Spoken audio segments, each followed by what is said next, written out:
slow up, no I don't take shit. I got no love for the fakeness. If you wanna play tough and wanna hate this, I'll always show up. I don't ever slow. Students, আজকে আমরা দে কোচিংয়ের পক্ষ থেকে আরেকটি parts of speech অর্থাৎ প্রোনাউন্সগুলো নিয়ে আমরা আলোচনা করব। আমরা জানি প্রোনাউন কাকে বলে, খুবই ইজি ব্যাপার, কিন্তু ভাগগুলো নিয়ে অনেকেরই কনফিউশন থাকে। একটা সহজ গ্রামাটিক্যাল টপিক, এটা একটু ভালো করে বুঝে নাও, তাহলে আশা করছি অসুবিধাগুলো আর থাকবে না। দেখো, সবার প্রথমে ডেফিনেশন। এক কথায় নাউনের পরিবর্তে যা ব্যবহৃত করা হয় বা ব্যবহার করা হয় তাকে প্রোনাউন বলে। Pronouns can replace, stand for or refer to a noun phrase in a sentence. এটা একটু মনে রাখতে হবে। যেমন উদাহরণ দেখো, Sneha is a doctor, she lives in Kolkata. তাহলে এখানে সিটা হলো প্রোনাউন। মনে রাখতে হবে যে প্রোনাউনটি নাউন বা নাউন ফ্রেজের পরিবর্তে ব্যবহৃত হয় বা রেফার করে তাকে অ্যান্টিসিডেন্ট বলে। এখানে সি হলো স্নেহার অ্যান্টিসিডেন্ট। এবার দেখো, types of pronoun. Pronounce can be classified into 9 types. These are mentioned below. 1 নম্বর হচ্ছে personal pronouns, 2 number possessive pronounce, 3 number demonstrative pronouns, 4 number interrogative pronounce, 5 number relative pronouns, 6 number indefinite pronounce, 7 number reflexive pronouns and emphatic pronounce, 8 number distributive pronounce এবং 9 নম্বর reciprocal pronounce. এই প্রত্যেক প্রকার pronounce নিয়ে বিস্তারিতভাবে আমরা আলোচনা করব। দেখো তাহলে পরের পার্টটায় আমরা চলে যাই। পার্সোনাল প্রোনাউন কাকে বলে? দেখ, বাক্যে সাবজেক্ট বা অবজেক্ট হিসেবে যে সমস্ত প্রোনাউন্সগুলো কাজ করে তাদের পার্সোনাল প্রোনাউন বলে। সাবজেক্ট হিসেবে কাজ করলে তাকে সাবজেক্টিভ পার্সোনাল প্রোনাউন, যেমন আই, উই, ইউ, হি। আর অবজেক্ট হিসেবে কাজ করলে তাকে অবজেক্টিভ পার্সোনাল প্রোনাউন, যেমন মি, আস, ইউ, হিম, এইগুলো। এবার পজেসিভ প্রোনাউন্স।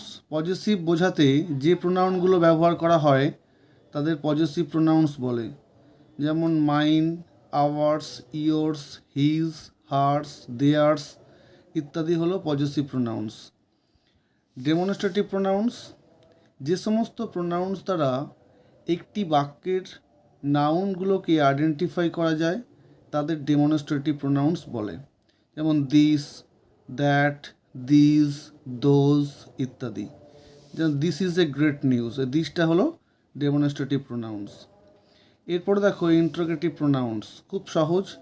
যে সমস্ত ওয়ার্ড WH ওয়ার্ড কোয়েশ্চেন তৈরির কাজে ব্যবহার করা হয় বা ব্যবহৃত হয় ও প্রোনাউনের মতো আচরণ করে তাদের ইন্ট্রোগেটিভ প্রোনাউন্স বলে, যেমন হু, হুইচ, হুজ, হোয়াট, হুম, এইগুলো সব। যেমন what is your father's name, এখানে হোয়াটটা হচ্ছে ইন্ট্রোগেটিভ প্রোনাউন। এরপরে আমরা বাকি অংশগুলো দেখব। দেখো এরপর হচ্ছে relative pronouns. Already mentioned noun সম্পর্কে অন্য কোনো তথ্য বা ইনফরমেশন অ্যাড করতে বা দুটো স্টেটমেন্টকে যুক্ত করতে যে প্রোনাউন ব্যবহার করা হয় তাদের রিলেটিভ প্রোনাউন্স বলা হয়। রিলেটিভ মানে রিলেশন, এটা মনে রাখতে হবে। The boy who came here yesterday is my brother. এখানে হু হলো রিলেটিভ প্রোনাউন। কম্পাউন্ড ওয়ার্ডগুলি যেমন whoever, whosever, whatever, whichever এগুলিও রিলেটিভ প্রোনাউন হিসেবে ব্যবহৃত হয়। এরপরে দেখো ইনডেফিনিট প্রোনাউন্স। কোনো ব্যক্তি বা বস্তুকে নির্দিষ্ট করে না বুঝিয়ে সাধারণভাবে বোঝালে তাদের ইনডেফিনিট প্রোনাউন্স বলে, যেমন everybody knows that Rabindranath is a great poet. তাহলে এভরিবডি, এটা নির্দিষ্ট করে কাউকে বোঝাচ্ছে না, এই জন্য এটা ইনডেফিনিট প্রোনাউন্স। এছাড়া all, any, anybody, anything, each, either, few, little, many, no one, এই সমস্তগুলোই হচ্ছে কিন্তু ইনডেফিনিট প্রোনাউন্সের মধ্যেই পড়ে। এরপরে দেখো রিফ্লেক্সিভ প্রোনাউন্স। যে সমস্ত ওয়ার্ড বা প্রোনাউনগুলি এমফ্যাসিসের জন্য ব্যবহৃত হয় তাদের রিফ্লেক্সিভ প্রোনাউন্স বলে। বিশেষ করে সেলফ জাতীয় শব্দগুলো বা প্রোনাউনগুলো এগুলো কিন্তু রিফ্লেক্সিভ প্রোনাউন, এটা মনে রাখতে হবে। Myself, yourself, himself, ourselves, এগুলো সব হচ্ছে রিফ্লেক্সিভ প্রোনাউন্স। এরপরে দেখো এমফ্যাটিক প্রোনাউন্স। অ্যান্টিসিডেন্টের পরই বা যে নাউন বা প্রোনাউনকে এমফ্যাসিস করে তারপরেই যে প্রোনাউন ব্যবহৃত হয় তাকে এমফ্যাটিক প্রোনাউন্স বলে। যেমন he himself checked that the door was locked, তাহলে এখানে হিমসেলফটা হলো এমফ্যাটিক প্রোনাউন, এটা হচ্ছে হিকে এমফ্যাসিস করছে। এরপরেরগুলো দেখো ডিস্ট্রিবিউটিভ প্রোনাউন্স। কোনো একটি মাত্র ব্যক্তি বা বস্তুকে রেফার করতে যে প্রোনাউন ব্যবহার করা হয় তাকে ডিস্ট্রিবিউটিভ প্রোনাউন্স বলে। যেমন each student must wear school uniform, এছাড়াও আইদার, নাইদার, এই ইচটা এখানে কিন্তু ডিস্ট্রিবিউটিভ প্রোনাউন, আইদার, নাইদার এগুলো ডিস্ট্রিবিউটিভ প্রোনাউন হয়। এরপরে দেখো লাস্ট রেসিপ্রোকাল প্রোনাউন্স। দুজন বা তারও বেশি ব্যক্তি যারা একটি কাজে যুক্ত বা একই কাজে যুক্ত এবং একই ফল লাভ করে তাদের রেসিপ্রোকাল প্রোনাউন্স বলে।